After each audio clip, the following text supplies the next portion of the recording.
రేపటి నుంచి జరగబోయే దేవి నవరాత్రి ఉత్సవాల సందర్భంగా ఈరోజు అమ్మవారిని ఈరోజు దర్శించుకోవడం జరిగింది. ఇక్కడున్న ఏర్పాట్లన్నీ కూడా పరిశీలించడానికి ఒకసారి రావడం జరిగింది. విశేషమైన నవరాత్రి ఉత్సవాలకి తెలుగు రాష్ట్రాల్లోనే కాకుండా ప్రపంచవ్యాప్తంగా ఉన్న తెలుగు వాళ్ళందరూ కూడా చుట్టుపక్కల రాష్ట్రాల నుంచి వచ్చిన తెలుగు వాళ్ళందరూ కూడా ఇక్కడికి రావటం, ఈ నవరాత్రులు కూడా అమ్మవారిని దర్శించుకోవడం, ఆశీర్వాదాలు తీసుకోవడం అన్నది మనకందరికీ కూడా ఆనవాయితీ.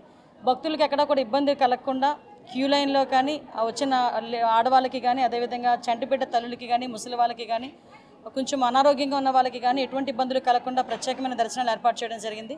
అదేవిధంగా ప్రోటోకాల్ దర్శనాలకు కూడా ఒక టైం బౌండ్ అనేది ఏర్పాటు చేసుకుని మార్నింగ్ 8 to 10 ఒకటి, తర్వాత 2 to 4 ఒకటి, ఒక టైం బౌండ్ కూడా పెట్టుకుని ఆ ప్రోటోకాల్ దర్శనాలు కూడా ఏర్పాటు చేయడం జరిగింది. వచ్చిన భక్తులకు ఎవరికి కూడా ఇబ్బందులు కలగకుండా అన్ని రకాలైన సౌకర్యాలు కల్పించి ఎక్కడ కూడా ఎటువంటి ఇబ్బంది కలగకుండా చూసుకునే బాధ్యత ఇక్కడ అన్ని డిపార్ట్మెంట్ వాళ్ళు, ఎండోమెంట్ డిపార్ట్మెంటు, హోమ్ డిపార్ట్మెంటు, అదేవిధంగా ఇరిగేషన్ డిపార్ట్మెంట్ దగ్గర నుంచి అన్ని డిపార్ట్మెంట్లు కూడా, మున్సిపల్ శాఖ అందరూ కూడా ఏర్పాట్లు చేయడం జరిగింది. నిన్ననే దాని మీద సమీక్షలు కూడా నిర్వహించుకోవడం జరిగింది.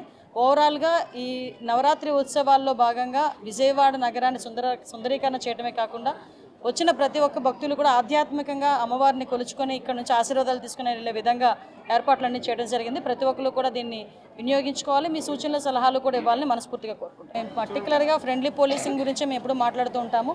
అదే రకంగా ఈరోజు కూడా పోలీసులే మీరు చాలా సందర్భాల్లో మీరు మొన్న చూసారు, విజయవాడ ఫ్లడ్ వచ్చినప్పుడు కూడా ఆ రోజు ఫైర్ డిపార్ట్మెంట్ వాళ్ళు సర్వీస్ కానీ అన్ని డిపార్ట్మెంట్ వారు సర్వీస్ అలాగే చేశారు. At the same time police department వాళ్ళు కూడా చాలా యాక్టివ్గా వర్క్ చేయడమే కాకుండా మానవతా దృక్పథంతో పనిచేసిన సందర్భాలు కూడా మీరందరూ కూడా చూస్తున్నారు.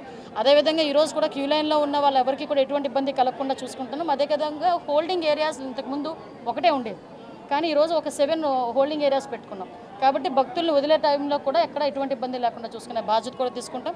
ఎవరు ఏ ఉద్యోగి కూడా భక్తుల పట్ల అమర్యాదగా ప్రవర్తించరు. మరిన్ని వీడియోస్ కోసం ఛానల్ ని సబ్స్క్రైబ్ చేయండి. లేటెస్ట్ అప్డేట్స్ కోసం వాట్సాప్ ఛానల్ ని ఫాలో చేయండి. అండ్ లింక్ డిస్క్రిప్షన్ లో ఉంది.